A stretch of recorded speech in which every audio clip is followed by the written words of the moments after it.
রান্না আর রান্নাঘর মানেই এক অদ্ভুত মায়া, যেখানে ভালোবাসার ছোঁয়ার স্বাদ আর গন্ধ মিলেমিশে একাকার হয়ে যায়।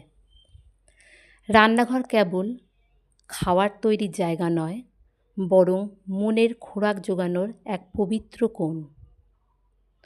ফোড়নের গন্ধ, মশলার নিজের সন্তানকে নিজের হাতে খাইয়ে দেওয়ার আনন্দ, কড়াইয়ে হলুদ লঙ্কার অপরূপ রূপ, মৃদু আঁচে তরকারির আস্তে আস্তে সেদ্ধ হওয়া, প্রিয় মানুষদের মুখে এক মুঠো সুস্বাদু খাবারের হাসি দেখার জন্য রান্নাঘরের চেয়ে জাদুকরী জায়গা আর কিছুই হতে পারে না। তোমাদের সাথে গল্প করতে করতে আজকে খুব সাধারণভাবেই ডিমের ঝোল বানিয়ে নিলাম।